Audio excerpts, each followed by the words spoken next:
Welcome to the Ignorance is Strength Podcast. I'm your host, Fabian motherfucking Ojeda, and I don't know shit, but that's okay. All right, let's get this shit started. Thank you, everybody, for listening to the Ignorance is Strength Podcast. Hope you all enjoyed our previous episode with Mr. Tom Hippler, but I'm back today with a brand new guest. Known him for a bit, but it's his first time on the podcast. So welcome to the podcast for the very first time. Chuy from the Screaming Chuy Podcast. How you doing, man? Pretty good, man. What's happening, bro? Yeah, like I was saying right now, man, it's like, again, we've been connected for a bit. Actually had a Steve Joyner on the podcast not too long ago. He put us together a few times, try to make it happen, but now we're here talking to each other. So excited about that, man. Finally, we did it, bro. And I was listening to the episode, by the way. Great episode. Oh, thank you, man. Yeah, we just like to shoot the shit. That's what we do here, I love how you guys were talking about how you get promoters from India trying to hit you up all the time. Like, bro, I get those too, like, instantly blocked. Right, yeah. They're like, oh, I can get you, 3,000 to 5,000 real listeners, right? It's like, yeah, I don't know. I'll send the bill to the Jamaican Kings or whatever, that emailed me a decade ago. See how they feel about that. Somalian Prince. There you go. Well, we'll send it to Miss Cleo while we're at it, right? Miss Cleo, bro. Call me now. Yeah. Thank you, baby. Yeah, it was. They had a recent documentary about that, but it wasn't that entertaining. I thought it was going to be funnier. But yeah, man. Screaming Chuy, man. I love the name. So, we'll talk about all kinds of stuff again. It's kind of like, your variety show here that we got. But I want to jump into that and just, talk about your podcast a little, man, because everybody seems like I've mentioned on here before, everybody seems to have a podcast, right? And everybody's trying to stand out in their own way. You've got those people that are like, hey, and God bless them, but they're like, hey, this is how I'm going to make my living. This is how I'm going to, pay the bills and stuff like that. It's like, okay, you really, really, really got to stand out. You really got to be dedicated and you got to do your thing for that. Most of us, we're hobbyists, man. We do this because it's fun. We like doing it, right? Why did you start your podcast? So I always love creating. I love to draw and I always love creating. I like music as well, even though I'm not very good at playing instruments. All right. And I always love talking to people and interacting, and you have conversations with people that get really deep, or you can't stop laughing your ass off, your stomach hurts. And you're like, man, we should have recorded that. That was good, Yeah. And so, that always been in the back of my mind. And in 2019, my homie, he started a podcast, and I'm like, yo, how the fuck did you get started? How'd you do this? And he kind of guided me like, oh, I got this mic, and he kind of got me into it, and like, bam, I started right away. And I didn't know what to like make, what kind of podcast I wanted. So I just went with it. I just talk about whatever, and and just talk about topics that interested me, some funny, some serious. Then I met Steve Joyner. He hooked me up with a lot of people, man, and he helped out a lot. He's a big part of the show. And yeah, man, just network with people, and it just became what it is.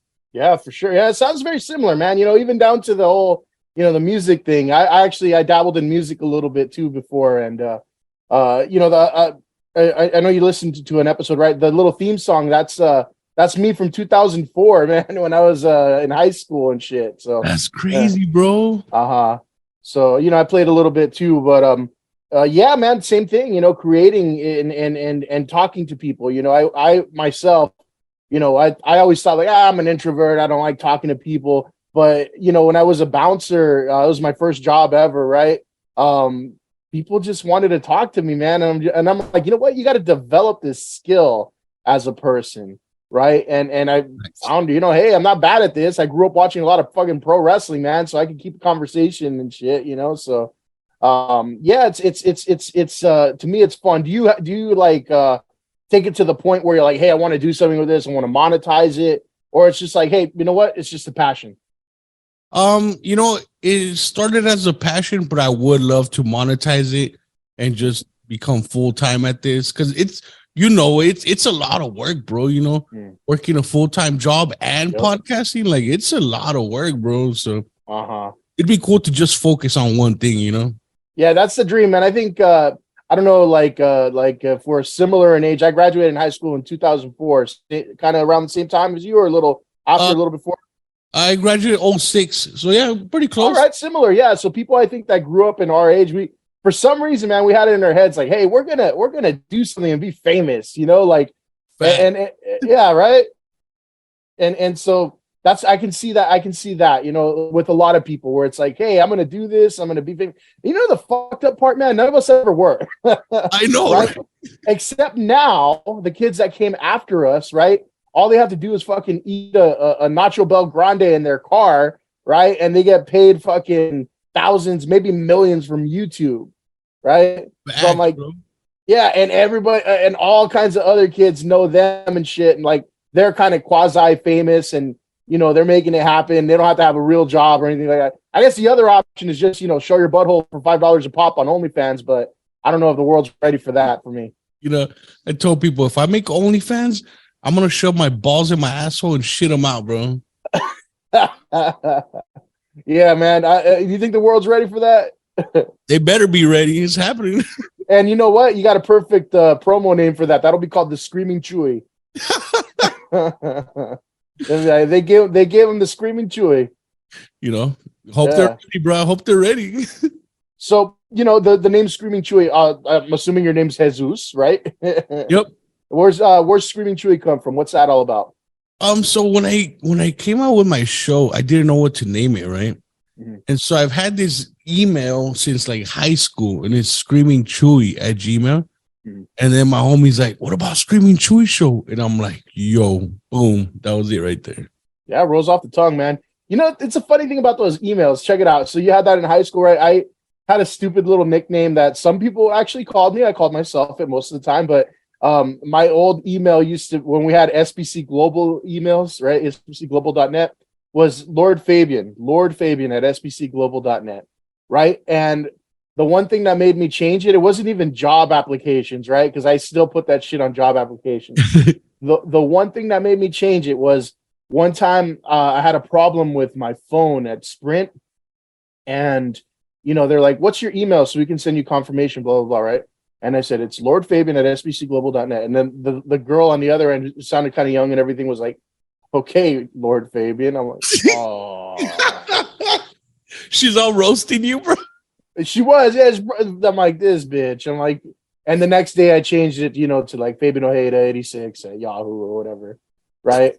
I'm like, she just killed that for me. She made me grow up, like fucking become a real boy like Pinocchio in fucking 2 seconds right there. She hit you right there, right in the heart, bro. Never used it again, man. Never used that again. But let's talk a little bit about your podcast, where we had a similar path and everything like that. Obviously, and since we probably have a lot of the same or guests are in the same circles, right? Who have been like some standouts, man? Who have been some standouts? I know I've had quite a few, and you probably had some similar ones. So who's like some of your favorites or some of the standouts that you've talked to? Oh, hands down, it'd be CJ Graham. He was, Jason in Friday the 13th Part 6. Mm-hmm. And man, there's quite a few. But Larry Hankin, he stands out the most. He's really awesome to talk to, and he's a character, bro. He's unique and he's fucking hilarious, really smart, and he has so many crazy stories, man. So I'd say Larry Hankin, hands down.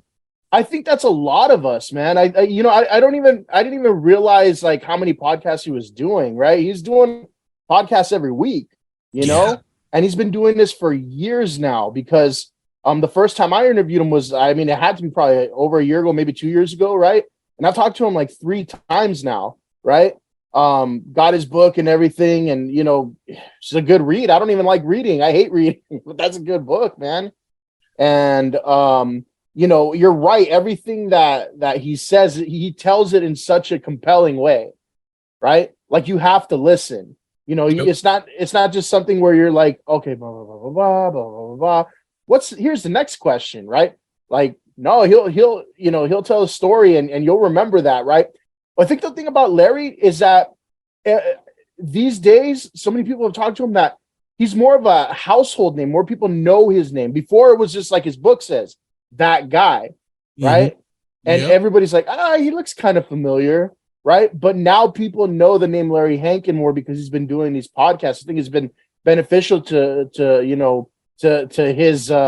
his popularity. I mean, he's getting up there in age, so a lot of people don't, hadn't known his name before, but I feel like a lot more people know who he is now. Kind of get the same thing. More people you talk to know who he is now. Yeah, and it's funny because that his book name is perfect, bro. Because when I seen it, like I'm a huge Breaking Bad fan, and when I seen him in Breaking Bad, I'm like, it's that guy. Like, just like how he mentioned, bro. Well, yeah, you're 100% right. I think a lot of people are getting to know his name a lot more. He's been putting in a lot of work. Oh yeah, man. And on the flip side of the coin, I want to know. Because I talked to you, and then you listen to Joyner and everything on the podcast. I had some duds, man. I had some big time duds, and one in particular stood out. I don't know if you interviewed that Dylan guy, but have you had any interviews where you're like, fuck, man, this is just a complete stinker? Like, I don't even want to put it out. Dylan, it's like he's called himself the director, actor, model, whatever. You would have remembered him because this guy was drugged out of his mind. Oh fuck. Yeah. I have had some, but not that bad. There was this one lady that reached out to me. She was an author, and she lived in Africa. And like, dude, the connection was so fucking bad, bro. Like, It was bad. I never released that episode. Okay.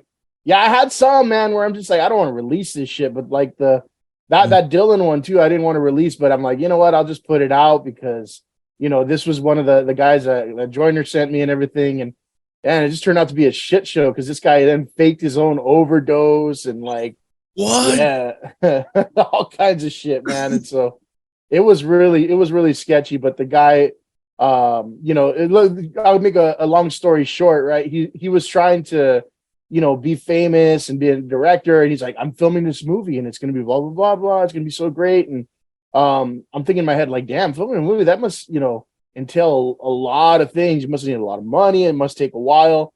Episode finishes on, we recorded on Saturday. I released it Sunday, right? And he's already looking at the numbers. And I mean, I don't get that much play on YouTube, because it's not really a video thing, but for some reason, it was a short interview because there was nothing to say. And it was awkward and it wasn't good. But for some reason, the guy had 2,000-3,000 downloads immediately. And he goes like, we're having success. I need to get back on again. He goes, the movie's finished. I'm like, what the hell? The movie's finished? What kind of movie is that? Right. But I didn't want him back on. And after he pulled that stunt online too about faking an overdose and everything, I'm like, fuck this guy, man. I'm like, I get this guy on and nobody knows who he is, and I don't want to talk to him, and it's just not worth it, right? But yeah, and he started leaving voicemails. Like the first one was like, hey, we're doing really good. I saw the numbers. I'd love to be back on. Call me when you have a moment.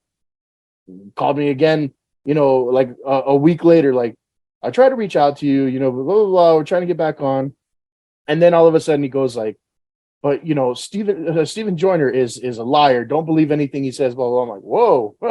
and then he ends it with, I want to be back on the podcast. I love you. I'm like, whoa. He's all fucking you and shit, bro. I'm like, this is some single white female shit, right? And the third voicemail was like a week or two later, and it's like, well, I've been trying to get a hold of you. I thought we could do good numbers again. Blah blah blah. But I see you're kissing Steve Joyner's ass real hard.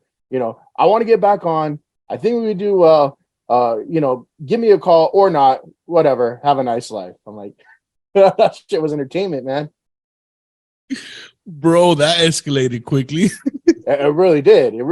And I at least got a great entertaining story out of a shitty episode and a shitty interview. So sometimes these things surprise you.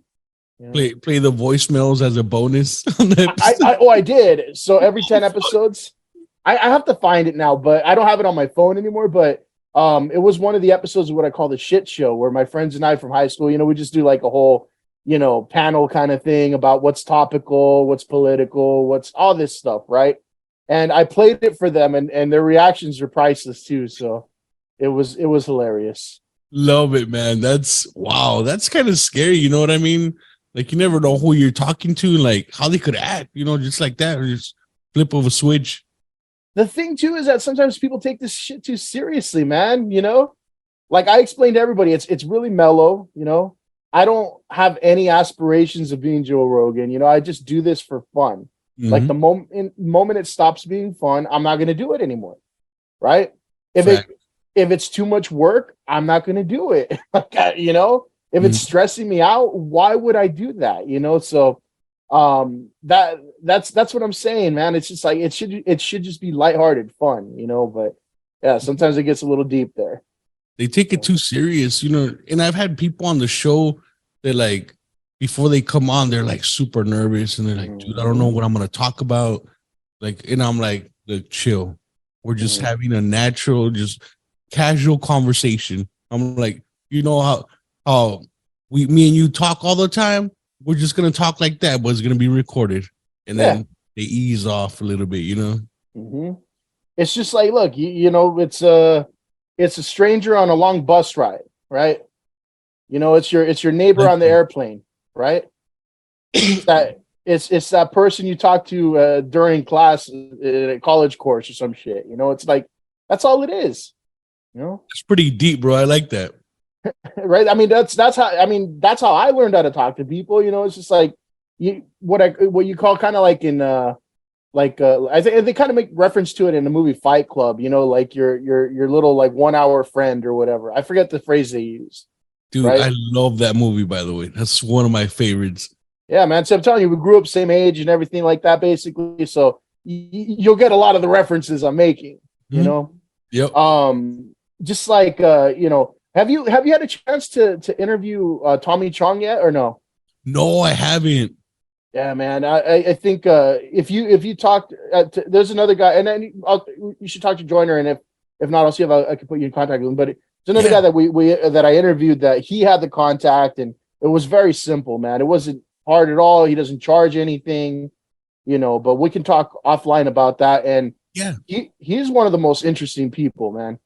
Dude, I'm sure you too, but I've been a fan since like childhood. You know what I mean? And like, even if you didn't like watch his movies, you knew who he was, who he is, and even like he was on that 70s show and everything like that, So I mean, yeah, big name, but that guy's super humble, man. He's making the rounds, and he's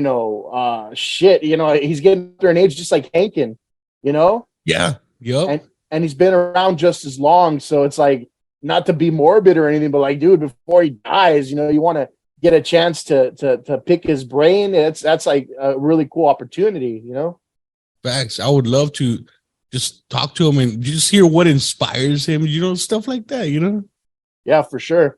Now, with the podcasting thing, have you ever had like, I know we just kind of touched on it, like any drama or anything like that, man? Because like sometimes, I see podcasters again that take it very seriously, and like they, for some reason, man, they get into like these beefs with other people, or like it's like high school drama and shit like that, man. I see like a bunch of those on Instagram for some reason. I try and stay out of it, but I have seen a lot of that go around, especially when you're in podcast groups and you kind of network with each other and you have this little group. And then some of them just don't get along, because everybody's different. You know what I mean? And sometimes it's political. Everybody has different opinions, and they just take it too seriously, right? Like, you're too far right, and they just argue about stuff like that. And I just stay out of it. I'm like, I don't care for politics, bro. Like, yeah, and and that's one thing too. Like, you can talk about that stuff, but you don't have to live it. True. I think that's what, that's why it's fun for my friends and I to go and do a shit show every 10 episodes, because we'll bring up a political topic, right? And it's really funny because we have a friend who's like super, like, super far to the right, but he's a nice guy, right? You think a lot of the time, the way people are portrayed, like, oh, you're super right, you're a dick, you don't care about anybody, but like he's a really nice guy, right? And I'm not necessarily, left at all or super right. I'm more in the center. I like to choose for myself. Mm-hmm. And that's like the other two guys on the shit show, right? And so we're always kind of just like, cracking jokes at our far right friend, and it's really hilarious, man. But I think too, sometimes people take, this creative platform that we have where it's just, we're just making entertaining shit, right? And they take it too seriously. Have you, like, for posting things or for saying things on the show, have you ever had people come to you and be like, oh, well, that's kind of fucked up, I don't like that you said that, like, I don't want to be your friend anymore, anything like that? Yeah. So it wasn't a friend, but it was like a fan, I guess you could say, or a listener. But so on my Facebook page for Screaming Chuy Show, I had, how you could review the person's page and write a comment. Mm-hmm. So they put, oh, this guy's disgusting, he was laughing at somebody's death. Ooh. And like, I can't remember, I don't know exactly what they're talking about, but there has been a few times where, like, somebody did something stupid and died, and I laughed, Yeah. And I mean, I'm not making fun of them or their family. It's just like, I'm just like, bro, are you fucking serious? Like, like if somebody, like, I think there was a guy where his dog fell in the water and the guy jumped in to save his dog, but he didn't know how to swim. So the guy ended up drowning and the dog swam back. So, okay. So they took that like, oh, you don't care about this guy, how dare you? The family could see that. The family will never see. I see what you're saying. Yeah. I mean, out of context, somebody could be like, oh yeah, you're just a dick, right? But people just, I mean, I think they take, others' thoughts and opinions way too seriously, man. Yeah, facts. I'm like, man, I'm not like talking shit about the guy or like, you know what I mean? I'm just saying it was funny, just ironic, The irony of it all, yeah. Now, I wanted to jump on this because in one of those podcast groups where people don't ever help you out or say anything, right? They just suck each other's dicks. Right. Oh, listen to mine, I'll listen to yours, right? That kind of bullshit. Uh-huh. I asked on one of them, hoping like, hey, can I get somebody talking about, like paranormal activity? I've had some people ask like, hey, talk to somebody about paranormal activity. That's really interesting. That interests me. I want to hear it on your show. And I said, you know what? I'll try. I don't know any people that have, I mean, I know a lot of people who have experience with that or say they have, but they're not willing to talk. Right. And then you mentioned under, hey, let's do it. Right. So is that something that you have a lot of experience in, or is it something that you have an interest in? Yeah. So I love the paranormal and like scary things, horror movies. But for many years when I was younger, I had many experiences with shadow people. Okay. And before that, I never believed in ghosts, stuff like that. Mm-hmm. If I didn't experience it, I probably still wouldn't believe. Mm-hmm. But when I was like from 14 to like 20-ish, I lived in this house on the street called Garcia, and I call it the house on Garcia. Mm. And I can't remember exactly when it started, but I noticed at night when I'd go to bed, like, with the lights off, like all over my walls, there would be shadows, the silhouettes of people, and they would move like curiously, like they're like trying to check me out. And there was different shapes and sizes. Some were like kid size, some were adults, and they were all over my walls. And I'm like, what the fuck? And like, no matter how dark my room was, they were darker. Like I could see them in pitch black. Wow. And I thought maybe like there's a shadow coming in through my blinds, maybe it's a tree or something. And for years, bro, I would go outside and I'm like, there's nothing making a shadow. And they look just like people, like perfectly. Mm-hmm. And like, dude, weird stuff would happen in that house, bro. Like, so the shadow people, they're not like evil, but they fuck with you. Mm. And there was really bad energy in that house. I would see stuff like, or like, I would experience sleep paralysis a lot in the house. Okay. I was going to ask about, we'll get to that, but go ahead. Yeah. So many people experience sleep paralysis 2, maybe 3 times their whole life, right? Dude, hundreds. Yeah, I experienced it a fuckload, sometimes twice in 1 week. Mm-hmm. And I would see the shadow people while I'm having sleep paralysis. Mm-hmm. And it happened so often that sometimes I would wake up in the middle of the night and I could feel the sleep paralysis happening. Yeah. And I sometimes I was like, what was I dreaming that? But no, because dude, it came to the point where like I'm kind of embarrassed, but like I would sleep with the TV on, bro, because I was scared at night to fall asleep in the darkness. So I would like wake up and there's an infomercial playing and I'm fucking fighting it and I can't move and shit. And then like I finally come out of it and like the same infomercials on TV, you know? Yeah. Now, sleeper. First of all, I want to say that the House on Garcia, man, that sounds like a damn movie name right there. For real. You got to put that shit together now, right? With the sleep paralysis plot and everything like that. But I experienced that a lot as a kid, you know, and I experienced it anywhere, you know, sleeping in my bed, on the couch. Even one time I remember on a drive, like on a really long drive, I fell asleep in the back seat. And I remember just like feeling this immense pressure, trying to talk and then trying to scream, right? Yep. And nothing comes out, right? Panic. Mm-hmm. And you're thinking like, what the hell? Am I being kidnapped? Or, you know, I don't know, you know, but I remember always experiencing, you mentioned it sometimes, yeah, twice in a week. I would go to sleep and prepare for it. I'm like, okay, I know this is going to happen. Yep. What am I going to do? Am I going to try to get up? You know, because then at some point I would be able to like, you know, force, you know, my neck up or my arm up. Right. And I'm like, okay, that worked. But I thought like, shit, am I going to like, you know, how do I put it? It's almost like an impending doom where you feel like you're going to die from it. Mm-hmm. You know, you feel like if you just give in and fall back asleep, you feel like, okay, that's it. I'm done for it. Yeah. Yep. You know? You feel helpless kind of. Mm-hmm. I think I really learned to manipulate it really well at some point where it's like you're lucid about it, right? You understand like, okay, this is what's happening. Just fall back asleep, you know, and like acknowledge it. It's like, okay, I acknowledge this is going on. I'm going to go back to sleep. It's hard to get to that point, mm-hmm.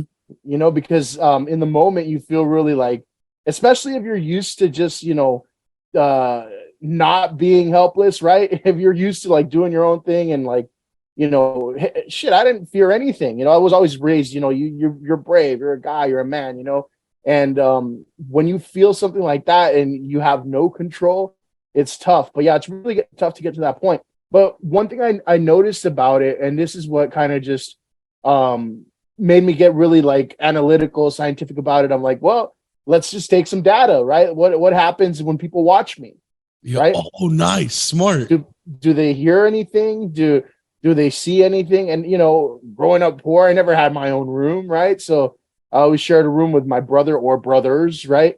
And one time I remember, you know, my brother's bed was like, you know what, a foot, 2 feet apart from mine, right? We would watch TV late a lot of the times. And I remember one time I was like, okay, shit, this is happening again, right? And you're in that half asleep, half awake mode. And I asked him, like, when I finally went back to sleep and popped out of it, like, hey, did you notice anything weird? Did I do anything right now? Oh, you fell asleep. Yeah, but I mean, did you hear me scream? Did you hear me say anything? Did you see me move or do anything? No.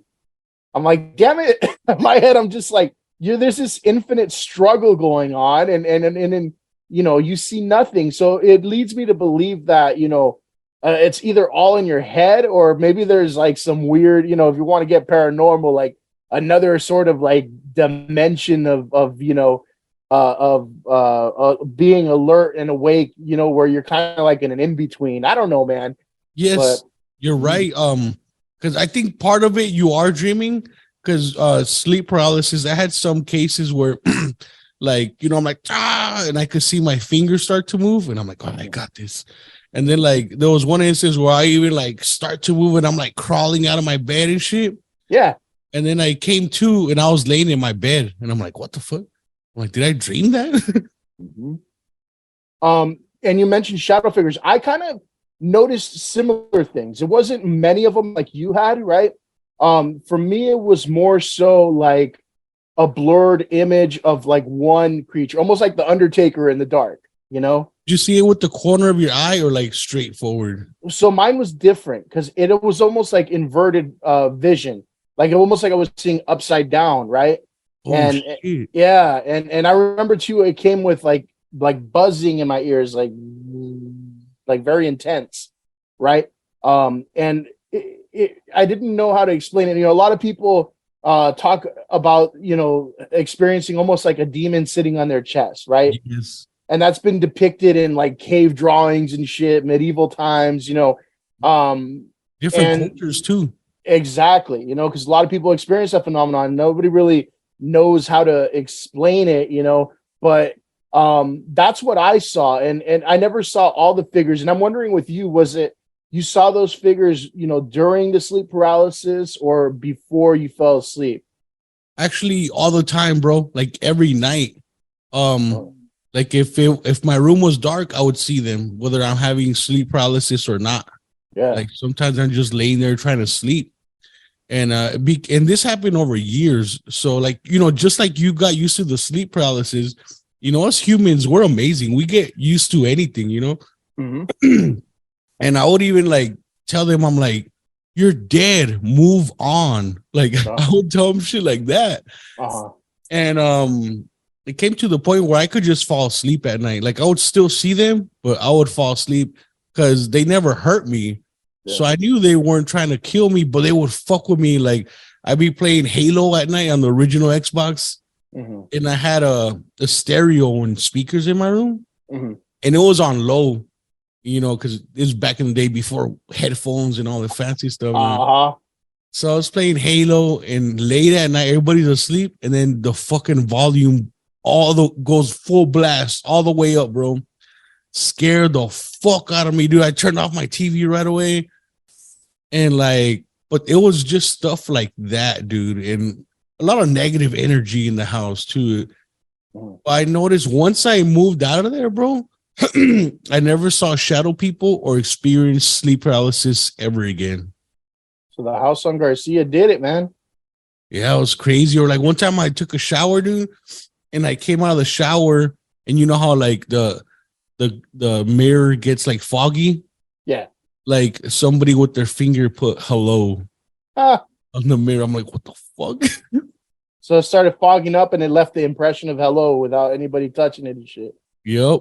Ah, that's interesting, man. I never experienced that. So I mean, you probably had something going there. You know? Did your family did they know about this? Did they talk about it?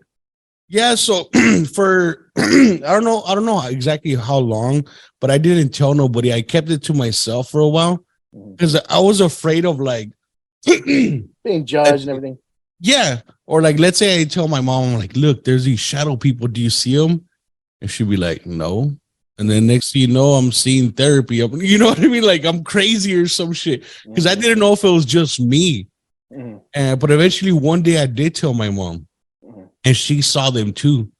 And she, you know, being Catholic, old school Mexican, she got holy water, put it all over my room. And they would go away for like a couple days, but they would always come back. Ooh. But this one instance, my homies Juan and Frankie were in middle school, and it was a weekend, and they stayed the night, you know, had a sleepover, played Halo all night, and you know, and you know, I put like some, you know, covers and pillows on the floor and stuff. And then, you know, we're going to go to sleep. And I'm like, hey, guys, watch. Tell me what you see. And then I turn off the lights. And I'm like, look at the walls. Tell me what you see. And they're like, what the fuck, bro? And I'm like, what do you see? And he's like, dude, there's like a person right there on the wall. And I'm like, where? And they would describe the exact same shit. Or they'll be like, look, there's like a little kid on the left right there. And like they were tripping balls. And my homie Juan, he's like, fuck this. And he turned on the lights. And this is when I had the landline, the home phones, and he called his mom to pick him up, bro. Damn, man. So yeah, I guess you know, that's the thing about, you know, when you're thinking like, are people going to believe me or not? Because like you start to ask yourself, like, is it just me? Right. And you check yourself, is it just me? Right. Do you see it too? Do you see it too? Right. And you know, one person, maybe it's just, you know, an incident, right? Two people, coincidence, but three people or more, that's a pattern, you know? And so that there might be something to that, man. I wonder, you know, you mentioned your family's like real, like Catholic and all that and whatnot. Did y'all ever do like a whole limpia and everything?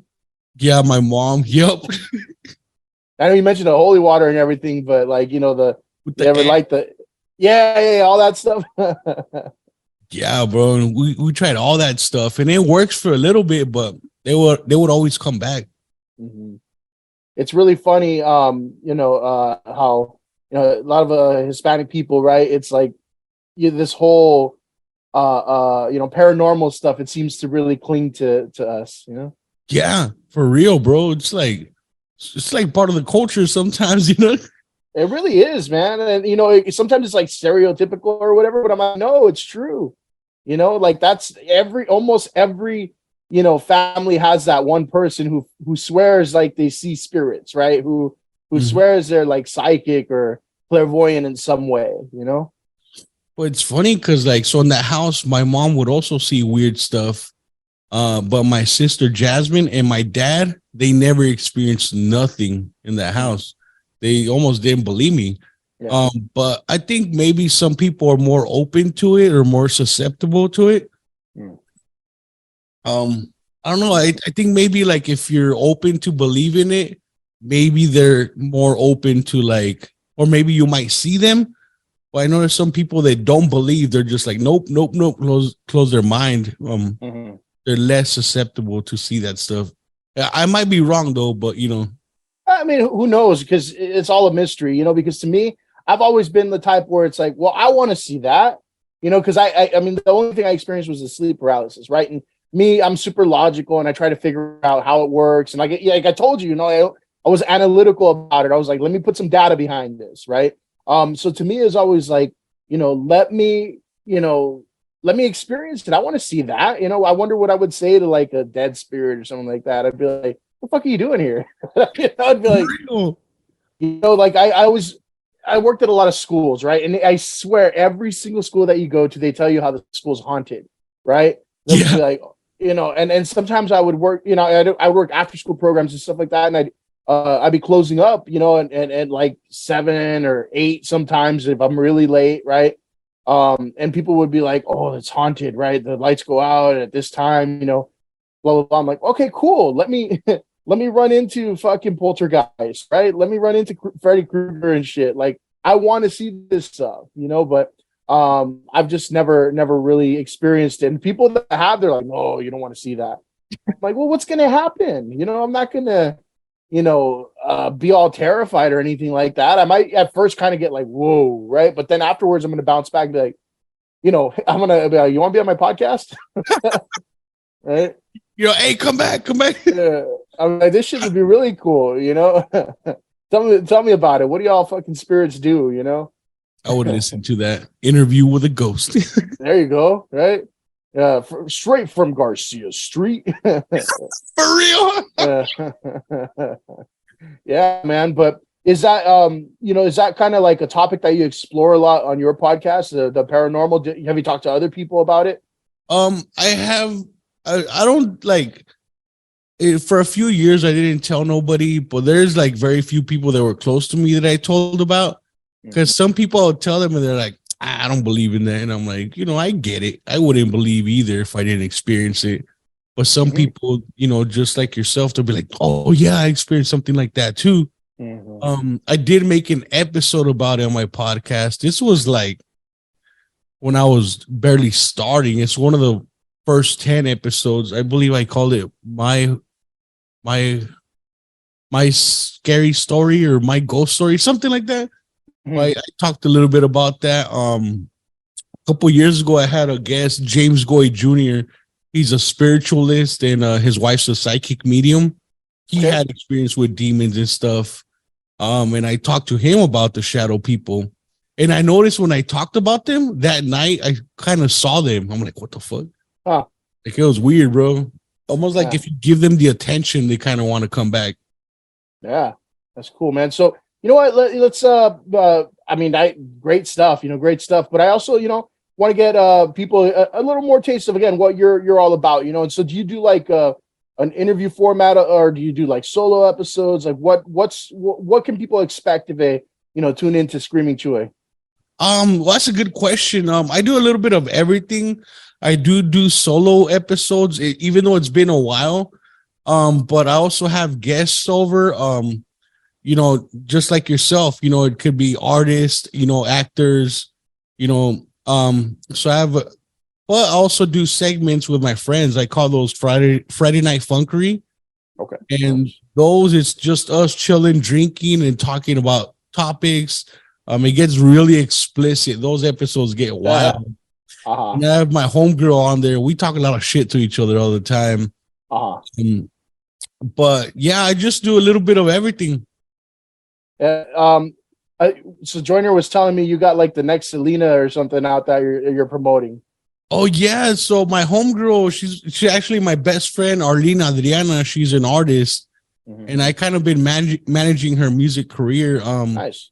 Because as a podcaster, you network with a lot of people, Yes. Yeah. And she's a really good singer, and me and her go out all the time, and she sings karaoke, and we drink, and she loves Selena. She's obsessed with her, and so like I'm like, hey, I know a couple artists, so I introduced her to people.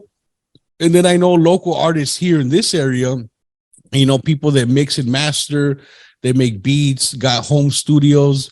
So I introduced her to all these people, and now she's making music. She's got 2 songs out, 1 music video out, and she's working on a 3rd song. And, nice. She's yeah. Throw the name out there again one more time, man, so people could check that out.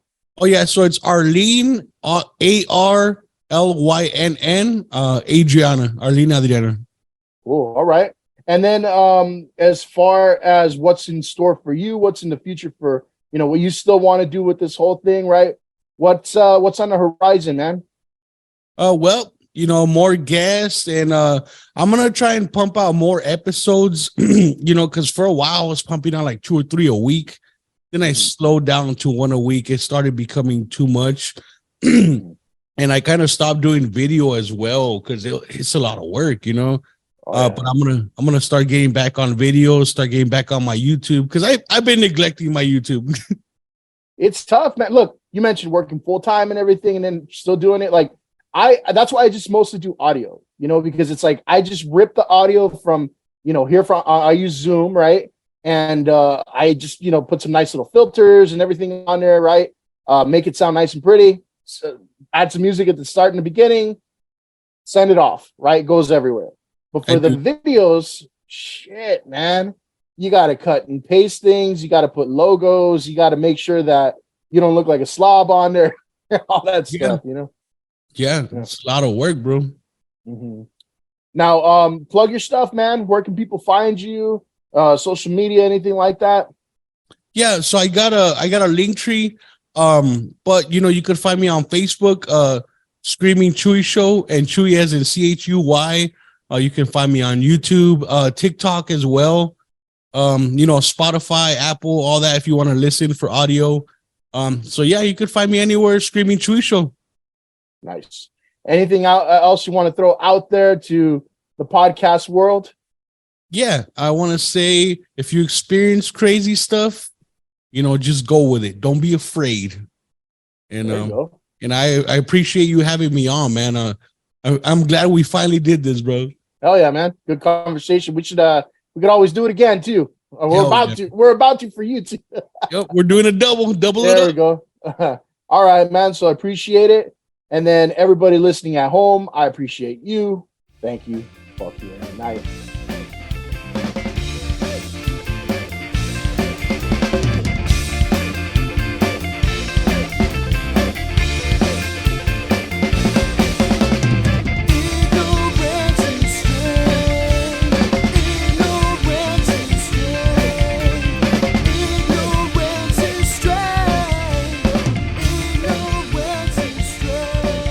Subscribe to the Ignorance is Strength podcast on Spotify, Apple Podcasts, and Google Podcasts. Like, follow, and share on Facebook and Instagram at Ignorance is Strength Podcast and on Twitter at The Ignorance Pod.